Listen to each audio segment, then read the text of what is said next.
자, 안녕하세요. 플래시김입니다. 오늘은 아다만틴 대장간을 공략해보도록 할 겁니다. 그럼 바로 시작하죠. 우선 아다만틴 대장간 개요부터 설명을 하겠습니다. 저희의 목표는 아다만틴 장비를 얻는 겁니다. 그리고 이 장비는 그냥은 못 얻고 만들어야 해요. 원재료로 쓰일 미스릴과 그리고 장비의 형틀로 쓰일 주형, 이렇게 두 개를 가지고 대장간에서 만들어야 합니다. 참고로 형틀과 미스릴 광맥의 위치는 이런 식으로 표시되어 있긴 합니다. 제가 만든 건 아니고 구글링에서 찾았어요. 아무튼 시작을 해보도록 하겠습니다. 시작은 로테가 벽을 뚫어놓은 곳부터 시작합니다. 계단을 따라 올라가 오른쪽으로 이동하시고요. 이동하다 보면 여기에 함정이 되게 많이 있으니 조심하셔야 합니다. 그리고 한 블럭 건너가서 왼쪽에 있는 사다리를 타고 내려갑니다. 이제 이 위로 올라와 주시고요.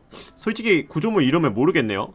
트레일러라고 해야 하나? 뭐 어쨌든 바로 앞에 롱소드 주형이 있으니까 챙겨가 줍니다. 이제 화살을 쏴서 구조물을 움직여 줄게요.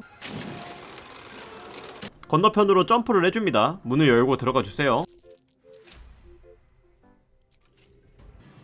들어가서 이동하다 보면 맨 위쪽에 반파된 회골이 있습니다. 여기에 방패 주형이 있으니 챙겨가 주세요. 챙겨가 주신 다음 바로 오른쪽에 문이 있는데요. 문을 여시면 적과 교전을 하게 됩니다. 이것들을 잡아주시면 메레고나 엘버드, 이게 왜 유니크 장비인지 모르겠는데 메레곤 장비들을 얻을 수 있습니다. 그리고 오른쪽 찬란한 괴짝에서 방화자라고 손쇠뇌를 얻을 수 있습니다. 효과는 연소 상태인 대상에게 찌르기 피해를 추가로 입히는 손쇠뇌예요.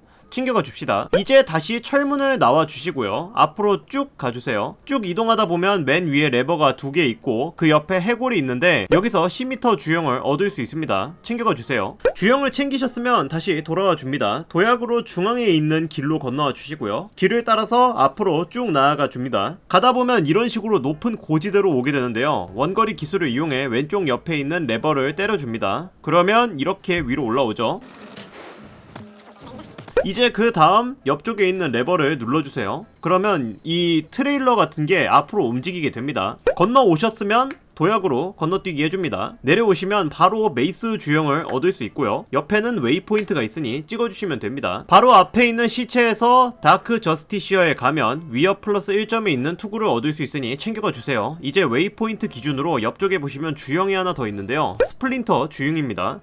챙겨가 주세요. 덤으로 바로 앞에 또 다크 저스티시어 투구가 있습니다. 효과는 그림자에 가려진 동안 착용자는 피격시 내성굴림 플러스 1점, 건강 내성굴림 플러스 1점이 있는 투구예요. 웨이포인트를 찍을 때 눈치채셨겠지만 바로 옆에 해골 병사들이 매복해 있습니다. 이 녀석들 정리해 주시고요. 해골 병사들 앞에 비늘갑옷 주형이 있습니다. 비늘갑옷 주형이랑 스플린트 주형, 이렇게 두 개만 얻으면 사실 주형 다 얻은 거예요. 어차피 갑옷 빼고 성능이 다 쓰레기거든요. 다행히도 미스릴도 두 개라서 고민을 할 필요는 없게 되긴 하네요. 해골들의 시체를 뒤로 한 채 밑으로 내려가면 용암이 흐르는 지역이 나옵니다. 그리고 바로 앞에 번쩍이는 광맥 같은 게 있죠. 저게 미스릴 광맥입니다. 저기서 미스릴을 채취해 주셔야 아다만틴 장비를 만들 수가 있어요. 미스릴 광석을 챙겨가 주시고요. 챙기셨으면 이제 다시 웨이포인트로 돌아옵니다. 중앙 아래쪽으로 길게 난 통로가 보이실 텐데 저기가 바로 아다만틴 대장간이거든요. 내려가다가 중간에서 우측으로 틀어주세요. 여기에도 미스릴 광맥이 있습니다. 다만 문제가 여기는 메피트들이 기습을 하거든요. 화염 메피트 애들이 기습을 하니까 미리 대비를 해주셔야 합니다. 저는 섀도우아트 홀령 장판을 깔아서 대비를 했어요. 메피트들을 모두 잡으신 이후에 오른쪽을 보시면 두 번째 미스릴 광맥이 있습니다. 채굴해 주세요. 다시 돌아와서 아다만틴 대장간으로 내려가 줍니다. 드디어 대장간에 도착을 했네요. 사실 광맥과 주형이 있어서 여기서 제작을 해도 되지만 저는 오른쪽으로 먼저 이동하도록 할 겁니다. 아직 못 챙긴 아이템이 있어서요. 도착해보면 용암이 아주 그냥 펄펄 끓고 난리가 난 상태인데요. 이유인 즉슨 용암 정령이 있기 때문에 그렇습니다. 빨리 중앙에 있는 지역으로 와주셔야 해요. 여기 중앙에 아다만틴 상자가 있는데 근처 해골에서 아다만틴 상자 열쇠가 있긴 합니다. 근데 저는 귀찮아서 그냥 열어버렸어요. 이 안에서 어떠한 아뮬렛을 얻게 되는데요. 좀 정신나간 아뮬렛인데 퀘스트 아이템입니다. 이건 산막 발더스 게이트까지 가져가야 하는 아이템인지라 일단은 챙겨두셔야 해요. 그 다음 용암 정령을 잡아주도록 하겠습니다.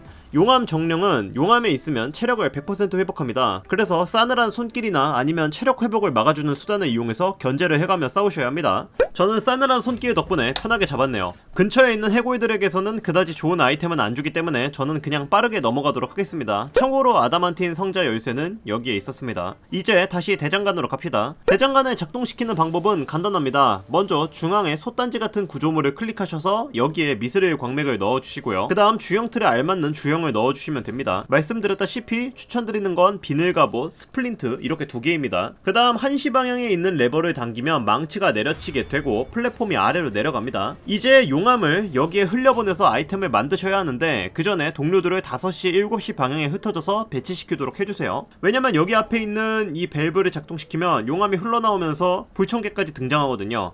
네, 아다만틴 골렘입니다. 이제 보스전을 해보죠. 우선 이 친구는 때려잡기가 굉장히 힘듭니다. 기본적으로 모든 상태 이상 내성인데 용암에 달궈졌을 때 그나마 데미지가 들어가는 형태입니다. 골렘은 마지막으로 때린 적을 최우선적으로 추격해서 공격하려고 합니다. 또한 골렘은 중앙에 있는 단조망치에 직격당하게 되면 엎어짐과 동시에 굉장히 큰 데미지를 입게 돼요. 따라서 저희는 1. 용암으로 골렘을 녹이고 물렁하게 만든다. 2. 단조망치 아래로 골렘을 유인시킨다. 3. 망치로 내리쳐서 골렘을 잡는다. 이렇게가 기본적인 사이클입니다. 다행히도 첫 번째 턴에는 골렘이 근접 공격을 하지 않는 한 깨어남 상태라서 접근을 안 해요. 두 번째 턴부터 움직이는데 저는 이런 식으로 마법사를 이용해 단조망치로 유인해서 때렸습니다. 망치로 골렘을 내리치면 딱 한 번 불꽃 메피트들이 등장해서 저희를 괴롭힙니다. 메피트들을 정리하시고 그 다음 다시 용암 밸브를 작동시킬게요. 여기서 가장 편한 건 동료 하나가 단조망치 앞에서 어그를 끌어서 홀딩을 시키고 망치로 골렘을 내리치는 게 편하긴 해요. 뭐 이런 식으로 말이죠. 잘 가라 아다만틴 골렘, 함께해서 더러웠다. 아다만틴 골렘의 시체에서는 아다만틴 투구를 얻게 됩니다. 중갑이고요. 착용하면 치명타가 안 터지게 됩니다. 그리고 화염 피해에 저항을 부여하고 사냥꾼의 징표를 쓸 수 있게 됩니다.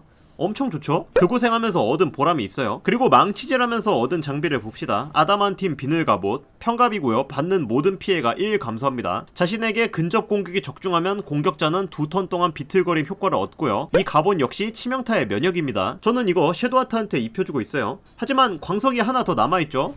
이번에는 아다만틴 중갑을 만들어 봅시다. 아다만틴 스플린트 갑옷, 받는 모든 피해가 2 감소하고 자신에게 근접 공격이 적중하면 공격자는 3턴 동안 비틀거림 효과를 얻습니다. 그리고 이 갑옷도 치명타의 면역입니다. 솔직히 이 고생하면서 얻을 가치가 있는 장비라고 저는 생각해요. 산막 초반부까지 굉장히 유용하게 쓰실 수 있을 겁니다. 이로써 아다만틴 관련된 장비를 얻었고 모든 아이템을 다 얻었습니다. 저는 이제 마저 못다한 퀘스트를 끝내야죠. 니어 머리를 스포한테 건네줍시다. 스포는 고맙다고 하면서 아이템을 하나 줘요. 특사의 목걸이, 공동체의 목소리라는 스킬을 쓸 수 있게 해주는 목걸이입니다. 이 스킬은 긴 휴식당 한 번 아군 하나의 설득 판정에 플러스 2점을 부여해주는 목걸이에요. 설득할 때 유용하게 사용하고 있습니다. 이제 정말로 아다만틴과 언더다크 지역은 끝났습니다. 이제부터는 이막으로 넘어가야 합니다. 기세양키 산맥을 넘어가서 핏빛 수도원을 공략해야죠. 그럼 저는 그때 찾아뵙도록 하겠습니다. 영상이 재미있으셨다면 구독, 좋아요, 댓글 부탁드립니다. 감사합니다.